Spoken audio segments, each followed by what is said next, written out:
નમસ્કાર મિત્રો, જય માતાજી. હું છું લોક સાહિત્યકાર શિવરાજભાઈ વાળા. આપણી લોક સાહિત્યની એક કહેવત છે કે ધર્મ કરતા ધાડ પડે.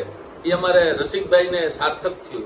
કારણ કે મિત્રો, એ એક આયુર્વેદના માણસ છે, એક હાસ્યના માણસ છે, એક કલા જગતનો માણસ છે. એટલે પોતે આયુર્વેદની અંદર જે કાંઈ જાણતા હતા ને એમાં પોતાને જે કાંઈ સંશોધન અને જે કાંઈ કુદરત કૃપાથી એમની એક એવી જડીબુટીની પ્રાપ્તિ થઈ કે જે પેરેલિસિસ આવેલા માણસો હોય એને એની જીભ જે અચકાતી હોય તો એની સાવ ન હોય અને એમને પણ થોડું ઘણું કદાચ ક્યાંક બોલાતું હોય તો એમને આ જડીબુટીના કારણે આ ઈ એમની શરૂઆત થાય અને એવા એમને 7-8 રિઝલ્ટ પણ મળ્યા. એવા 8-10 રિઝલ્ટ મળ્યા. એટલે એમને એમ થયું કે મારાથી થઈ શકે તો થોડી ઘણી હું લોકોની સેવા કરું.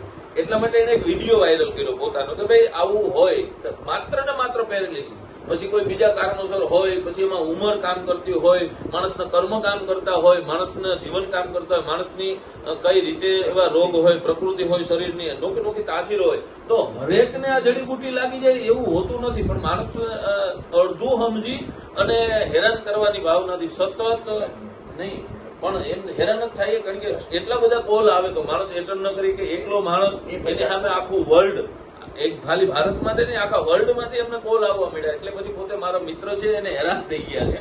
તો એમાં આપણે બધાને, કારણ કે એ જડીબુટીના નિયમ હોય છે, જયારે શરદ પૂર્ણિમા હોય ત્યારે એની પ્રોસેસ હોય છે. શરદ પૂર્ણિમા એ જ જડીબુટી બને છે. એમાં 7-8 પ્રકારની ઔષધિના મિશ્રણો કરવામાં આવે છે. એને ઘણી પ્રોસેસથી આ બનાવવામાં આવે. બીજું, એને કોઈ કમાઈ લેવું કે પૈસા મેળવી લેવા એવોનો ભાવ નહોતો. એને ચોખ્ખું કીધું હતું કે હું કોરિયર ચાર્જથી જ હું આપને બધાને પહોંચાડીશ, પણ આખા વર્લ્ડમાં પહોંચાડી શકે એવડો તો એ પણ માણસ નથી. અને બીજું, એવડી જડીબુટી પણ નથી, છતાંય આગળ કોઈ બીજા એવા માણસને ઉતારીને આપણે પહોંચાડી શકીએ. હાલો, પણ એટલી જડીબુટી થઈ ન શકે, એટલી બધી મળે નહીં. એટલા માટે ખાસ નંબર બધાને અપીલ કરવા માટે કે રસિકભાઈને ખોટા હેરાન આપણે કરીએ, એ આપણે બધાનો ખરેખર આવા સારા માણસ અને આપણી વચ્ચે આવો માણસ છે તો એ હેરાન થાય કે આપણે મોબાઈલ બંધ કરી દઈએ આવું બધું કરે. એના કરતા બેટર એ છે કે આપણે બધા એને કોલ ન કરીએ.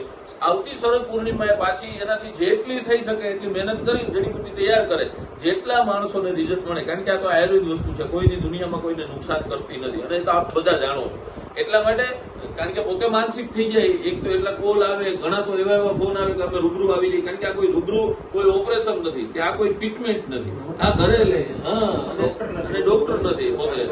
એટલા માટે ખાસ તમને બધાને અપીલ કરવા માટે અમારો વિડીયો વાયરલ કરું છું, મારો વિડીયો બનાવું છું કે આપણા બધાની ફરજ છે અને તમે બધા શેર કરી, જેમ આ વિડીયો શેર કર્યો એમ આ વિડીયો શેર કરી અને માણસ સુધી પહોંચી જાય. એટલે રસિકભાઈ જેવો વ્યક્તિ છે એ માનસિક તકલીફમાં ન આવે અને સમાજને જે ઉપયોગી થાય છે તો વધારે આમાં સંશોધન કરી અને હજી આપને કઈક સારી વસ્તુ આપશે. પણ બધાને મળી જાય એવું હોતું નથી, કારણ કે એ માણસ કેટલે પહોંચે, એક વ્યક્તિ છે એ કેટલી જગ્યાએ પહોંચે.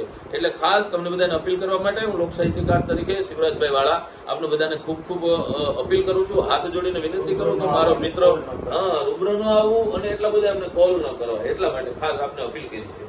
બરાબર, રસિકભાઈ આપનું કઈ કહેવાનું હોય? બસ બધાને મારી વિનંતી એટલી જ છે કે ભાઈ હું આટલા હજાર માણસો નથી કે આ તો આયુર્વેદિક વનસ્પતિ છે, આને બનાવતા 4 માસ જેવો સમય લાગે. હા, મારા જે વિડીયોમાં 4-5 દિવસ બોલાયા છે એ સરસ ચોકથી બોલાયા છે. ખરેખર 4-5 માસ જેવો સમય, પણ ઉંમર, ઋતુ અને તાસીર એ તો હકીકત જ હોય છે. સાવ કોમામાં હોય, સાવ એ પછી હોય, બાળપણથી હોય, એના માટે તો હું કાંઈ ન કરી શકું ને. એટલે આપ બધાને ફરી શિવરાજભાઈએ પણ મારા માટે કીધું છે અને હું પણ આપની સમક્ષ 2 હાથ જોડીને વિનંતી કરું છું કે આપ રૂબરૂ નહીં આવતા, મને કોલ નહીં કરતા. 4 માસ એટલે કે શરદ પૂનમની રાત પછી જ આ વનસ્પતિ અવેલેબલ થઈ શકે અને અત્યારે તો હાજરમાં જ નથી. એટલે કોઈએ આવવું નહીં અને કોલ પણ ન કરવા. ત્યાર પછી ફરીવાર વિડીયો મૂકવામાં આવશે અને જે લોકોને પહોંચાડી શકાશે એટલાને પહોંચાડવામાં આવશે. એટલે આટલી મારી અર્જ ધ્યાને રાખી મેં તો એક સેવાના ભાવથી મૂક્યો હતો. મારે કોઈ કમાણી કરવાનો કોઈ ભાવ નથી. બાકી તો અહીંયા ગમે એટલું લઈને બેસી જાવ તો લોકો એટલા આવે છે, પણ નહીં, જે સત્ય છે, જે વસ્તુ બનશે, જે પ્રાપ્ય થશે એ જ હું સત્યતાથી મેં કીધું કે કુરિયર ચાર્જ સિવાય કોઈ ચાર્જ નહીં, માત્ર સેવાના ભાવથી જ મેં આ વિડીયો મૂક્યો હતો. પણ ખૂબ પ્રમાણમાં વાયરલ થઈ ગયો છે. એટલે બધાને આ સ્પષ્ટતા વિડીયો મૂકું છું. મારા મિત્ર લોક સાહિત્યકાર શિવરાજભાઈ વાળા છે, એમની પણ મેં મદદ લીધી અને એમને પણ કીધું અને મને બધા ઓળખે કમાણીએ છે શિવરાજભાઈ. જો માણસને કમાણી જ કરવી હોય તો માણસ કોઈ પણ પ્રકારે બીજી જડીબુટી આ તે મિશ્રણ કરીને આમાં કઈ પ્રૂફની જરૂર હોય છે, પણ એવો આ માણસ નથી જે સત્યના રાહે હાલવા વાળો માણસ છે. એટલા માટે તમારી બધાની સામે આવીને અપીલ કરું છું, તમારા બધાનો મારો બધાની ફરજ બને કે જે સત્યની રાહે હાલે એને આપણે મદદ કરવી જોઈએ. એને 7, 8, 10 જણાને રિઝલ્ટ મળ્યું છે એ બહુ મોટી વાત છે. અને હજી આ માણસ આપણી પાસે હશે આમનો તો હજી, કારણ કે આપણે બધા હેરાન કરશું તો આ માણસ આ ક્ષેત્રમાંથી નીકળી જાય. એટલા માટે જો અહીંયા હશે તો હજી જેટલા દુઃખી માણસોને આ દવા મળશે અને જેને રિઝલ્ટ મળશે તો ઈશ્વર તરફથી આપણે બધાને આશીર્વાદ મળશે. એટલે પ્રેમથી બધા આ વિડીયોનું ધ્યાનથી આગળ વધારજો.